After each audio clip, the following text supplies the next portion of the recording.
Meus amados irmãos, a paz do Senhor Jesus. Amém. Os irmãos podem se assentar. Primeiro livro do Novo Testamento, Mateus, capítulo 16, por gentileza.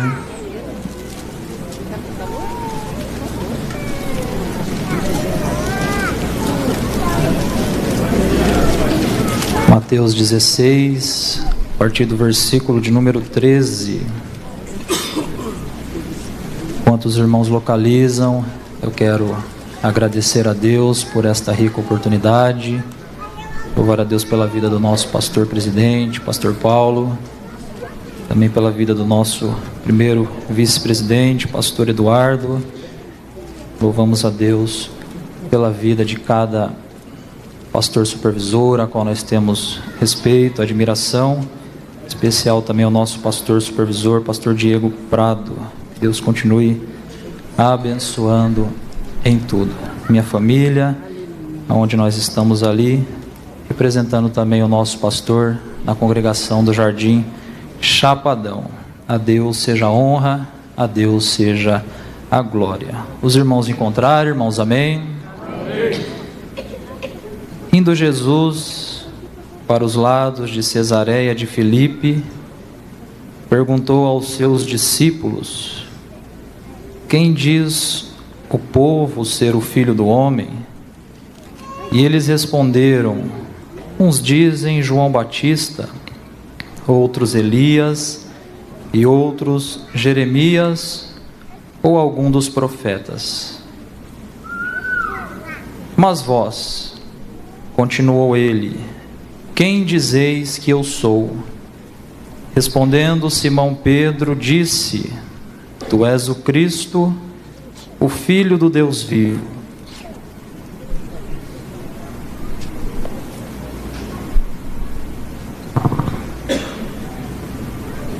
Então Jesus lhe afirmou: bem-aventurado és Simão Barjonas, porque não foi carne e sangue quem te revelaram, mas meu Pai que estás nos céus. Também eu te digo que tu és Pedro, e sobre esta pedra edificarei a minha igreja, e as portas do inferno não prevalecerão contra ela. Amém. Amados, sem sombra de dúvidas, o ministério de Jesus foi o ministério mais eficaz, mais poderoso que já existiu na face desta terra. Mesmo sendo um ministério curto, quando se fala a respeito de tempo, 3 anos e meio de ministério, a sua extensão teve o poder de ultrapassar todas as barreiras geográficas possíveis e alcançar a toda a humanidade na face desta terra, aqueles que recebem a Jesus como seu único e suficiente Salvador. Existem muitos ensinamentos que nós podemos extrair a respeito do ministério de Jesus Cristo que está presente aqui nesta noite. E eu vou falar apenas de alguns que são lições para as nossas vidas. Jesus, mesmo tendo o poder e a autoridade para fazer tudo sozinho, sem precisar de ninguém, Ele vai nos trazer um ensinamento precioso, aonde Ele confiou em pessoas. Nós vamos observar que o início da igreja, Ele vai chamar pelo menos 12 apóstolos, obreiros, para assim iniciar a obra a qual Ele veio realizar aqui nesta terra. Isso aqui é o ensinamento que nós podemos aprender com Jesus Cristo, a confiar, acreditar e trabalhar com pessoas entendendo que o poder da coletividade é muito mais poderoso do que o poder do individualismo. É por isso que o salmista vai escrever no Salmo 133: ó quão bom e quão suave é que os irmãos vivam em união. E o que isso gera? O óleo desce sobre a cabeça, sobre a barba e sobre a orla de Arão. Então, o primeiro ensinamento que Jesus nos traz é esse. O segundo ensinamento que Jesus nos traz é que Jesus, ele utilizava uma das ferramentas mais poderosas que a igreja ela tem diante dela, que é a oração. Jesus foi um homem de oração. Jesus orava antes de pregar e Jesus orava depois que pregava. Jesus orava antes de operar milagres e ele orava depois de operar milagres. Jesus orava antes, orava durante e orava depois. Ele nos traz um ensinamento a respeito da oração, que a oração não é uma questão de opção, a oração é uma questão de sobrevivência.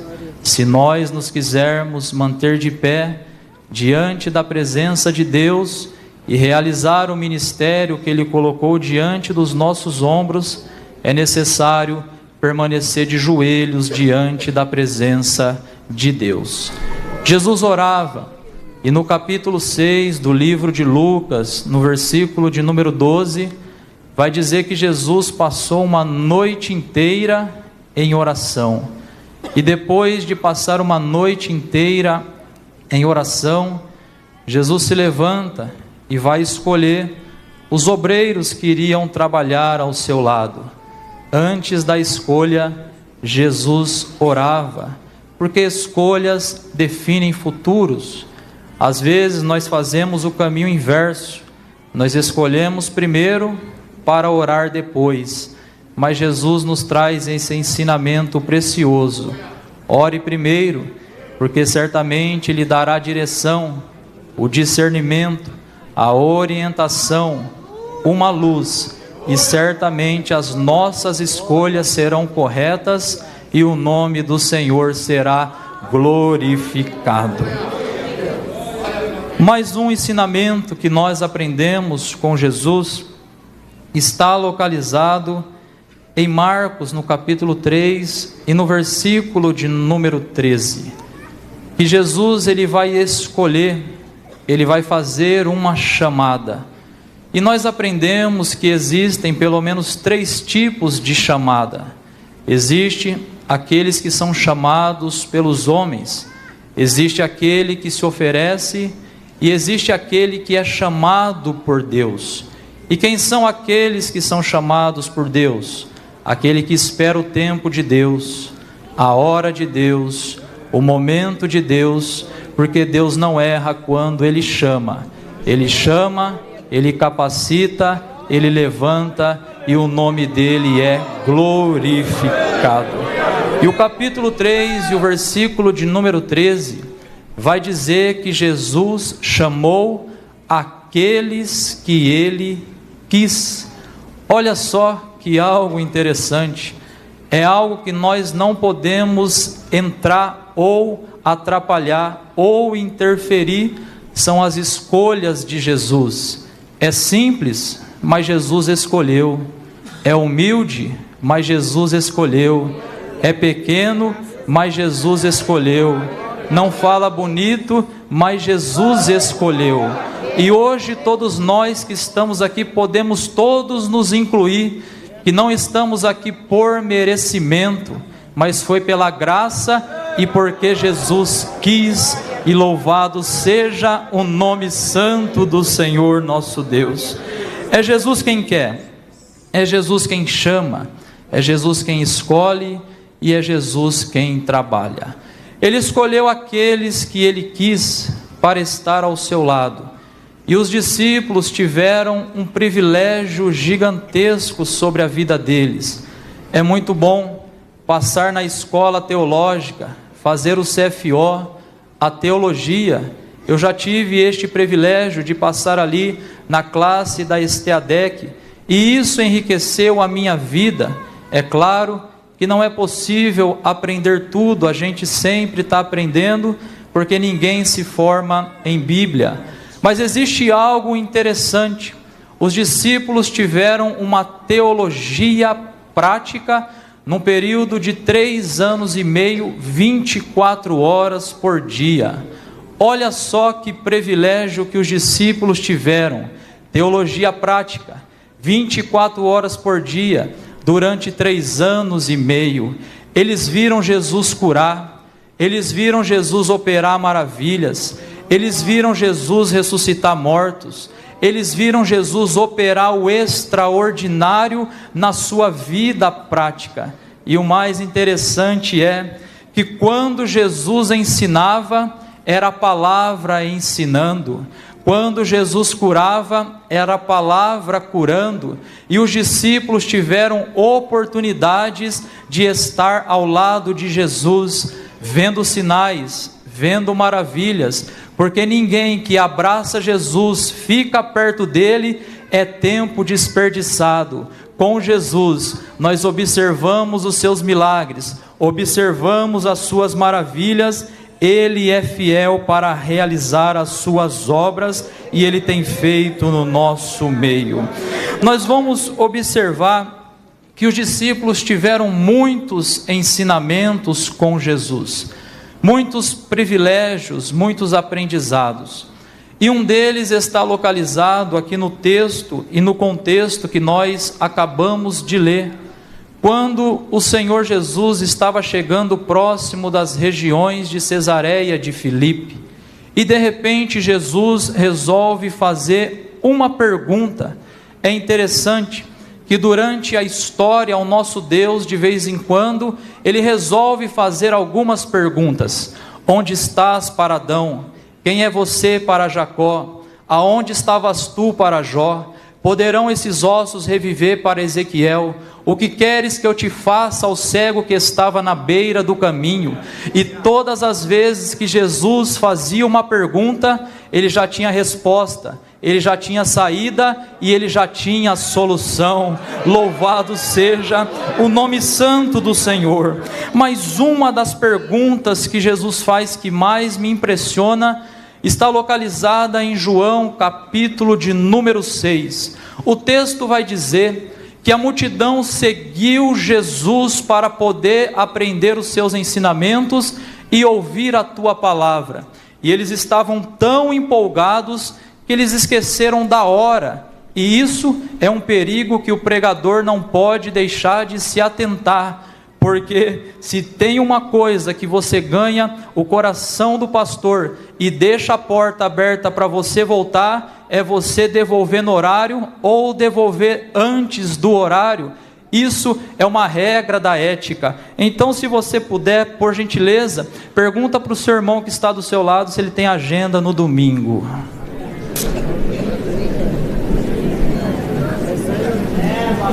Eles esqueceram do horário.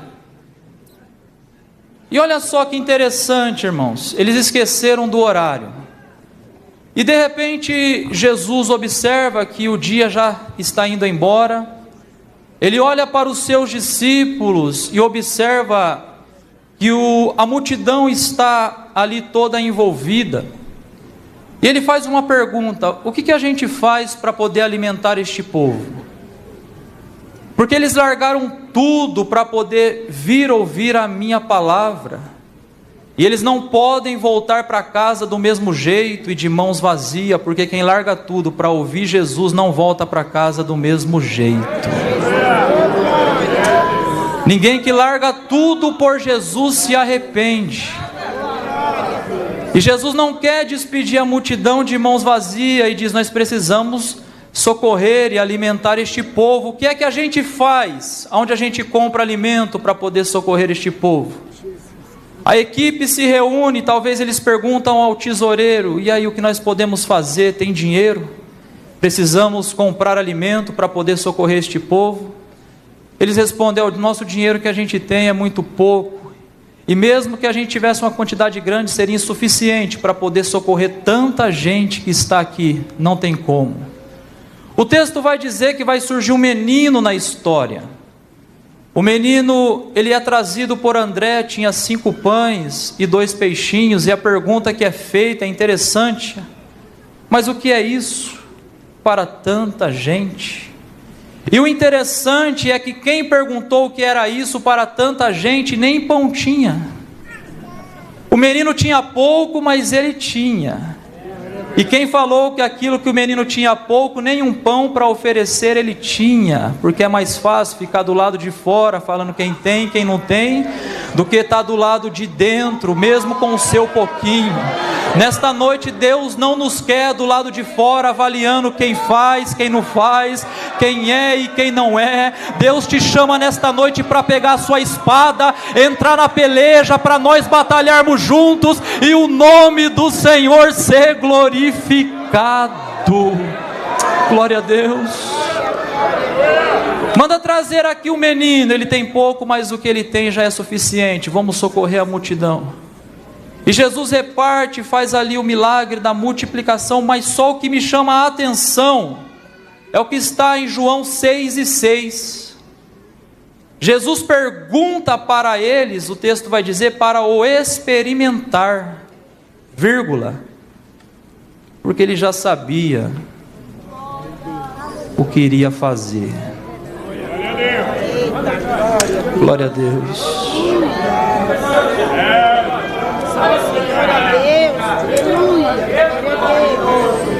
Ele deixou um ponto de interrogação na cabeça dos discípulos.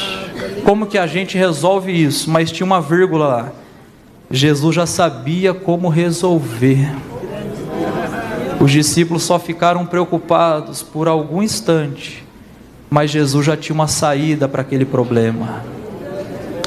Jesus já tinha uma resposta para aquela dúvida. Jesus já tinha uma saída para aquela situação. E nesta noite talvez você entrou aqui deste jeito. Como é que vai ser solucionado isto? Como é que isto vai ser resolvido? Como é que eu faço? Como é que eu resolvo? Como é que eu soluciono? E tem uma vírgula e um ponto de interrogação, e você cheio de dúvidas nesta noite, mas eu tenho uma boa resposta para o seu coração. Jesus já sabe o que vai fazer. Ele só te colocou nessa situação para ver como é que você vai se posicionar diante dessa situação. E isso é bom. Às vezes Jesus nos aperta, nos coloca em situações que a gente não sabe o que fazer. Sabe para quê? Para a gente entender que sem Jesus nós não somos nada, sem Ele nós não temos nada. É por isso que João capítulo 15 versículo 5, a parte B diz assim, ó: sem mim nada podeis fazer. Se fosse pela nossa força nós não estaríamos aqui, se fosse pela nossa capacidade nós não estaríamos aqui, mas pela força dEle, pela ajuda dEle, pela graça dEle, pela instrução dEle, nós estamos aqui. Ele já sabe o que vai fazer. Glória a Deus. Ele já tem uma saída, Ele já tem uma solução. Jesus é lindo. E o texto vai discorrer em cima de uma pergunta que Jesus faz: o que dizem os homens ser o Filho do Homem? E ali vai surgir algumas respostas, dizendo, olha, alguns dizem que o Senhor é Elias, talvez pelo poder que o Senhor opera, Jeremias, pela mensagem que o Senhor prega, João Batista pela mensagem de arrependimento, ou algum dos profetas. Existem muitas suposições que as pessoas dizem a respeito de quem é o Senhor. Jesus ouve aquelas respostas e faz uma outra pergunta dizendo: e vocês que estão comigo, quem vocês dizem que eu sou? Eu quero saber agora de vocês que me acompanham, e vocês que estão perto, se as informações que vocês estão ouvindo por fora está interferindo a convicção que vocês têm aqui dentro. Nesta noite, diante de tantas informações que nós ouvimos, Não deixe aquilo que nós ouvimos do lado de fora tirar a convicção que nós temos aqui do lado de dentro. Glória a Deus. E ele faz a pergunta para os seus discípulos a respeito de quem vocês dizem que eu sou. Pedro então vai pedir a oportunidade. Quando Pedro iria falar, havia uma expectativa muito grande. E será que virá? Pedro fala: olha, tu és o Cristo, o Filho do Deus vivo.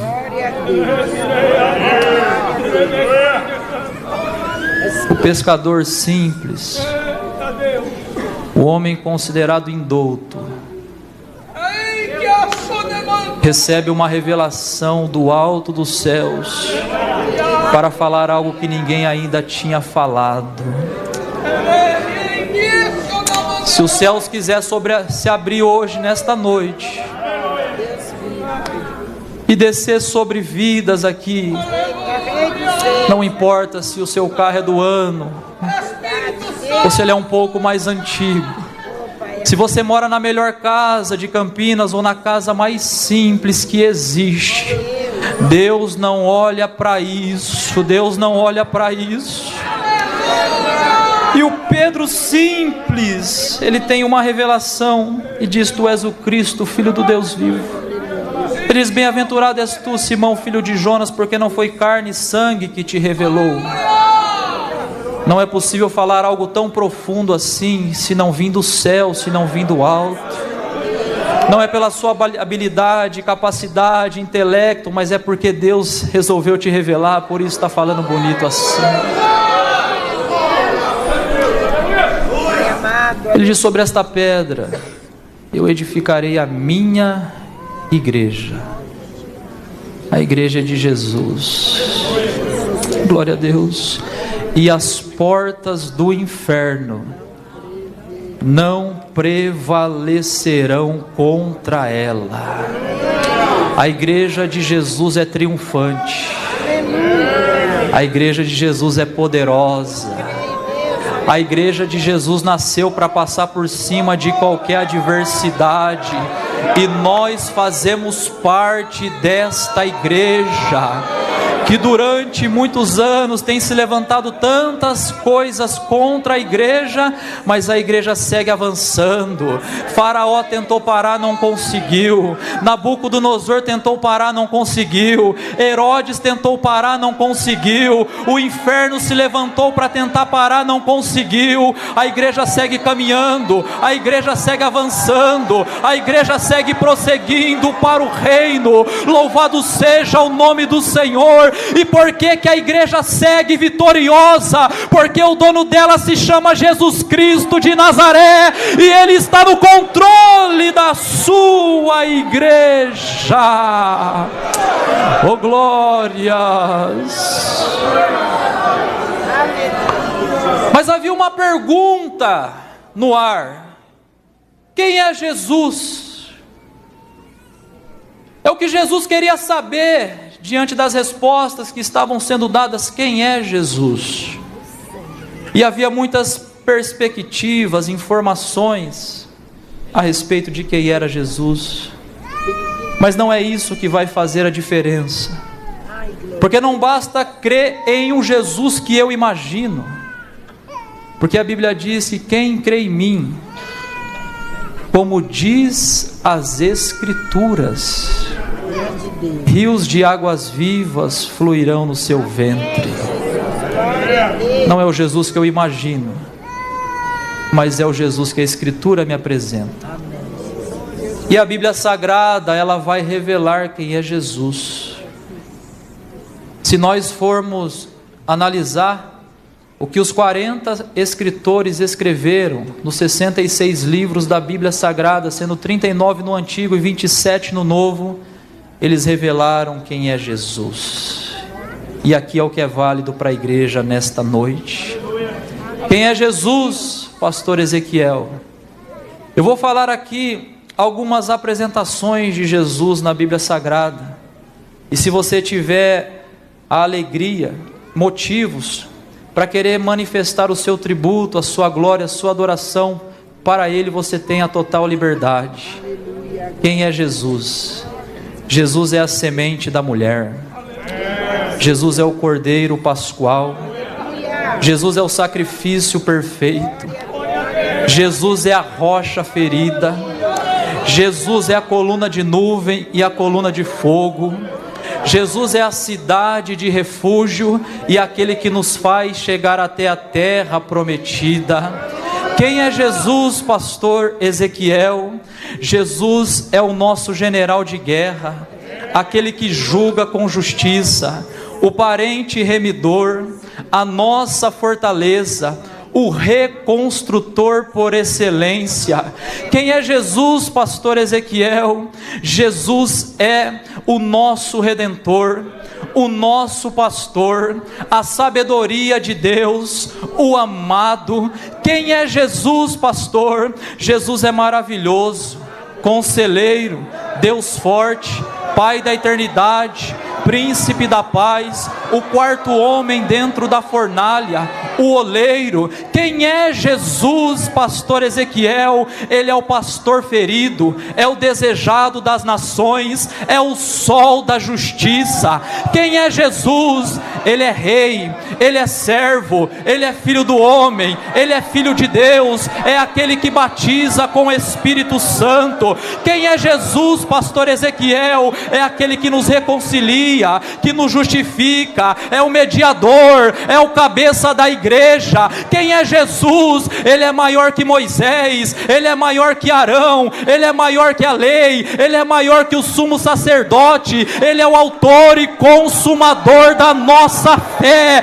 Quem é Jesus, pastor Ezequiel? Ele é o alfa, ele é o ômega, ele é o princípio, ele é o fim, é o leão da tribo de Judá, a raiz de Davi, a resplandecente estrela da manhã. Quem é Jesus, pastor Ezequiel? É aquele que virá sentado em um cavalo branco, as suas vestes salpicadas de sangue, sobre a sua cabeça muitos diademas, e uma frase escrita fiel e verdadeiro, e sobre a sua coxa uma frase escrita dizendo: ele é rei dos reis, ele é senhor dos senhores. Quem é Jesus, pastor Ezequiel? É o que salva, o que cura, o que liberta, o que batiza com o Espírito Santo, e que em breve voltará para buscar a sua igreja. E eu quero saber, quem tem essa esperança nesta noite, levanta suas mãos e dê o maior glória nesta noite para Ele.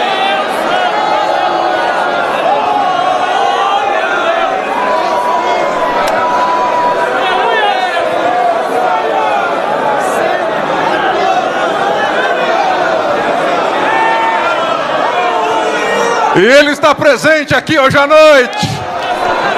Ele está aí na galeria com vocês aí em cima. Ele está aqui. Jesus está aí com o coral Vozes do Calvário. E o seu nome traz cura, e o seu nome traz libertação. Quantos estão sentindo a presença dele aqui hoje à noite? Louvado seja o nome de Jesus para sempre. Aleluia, queridos.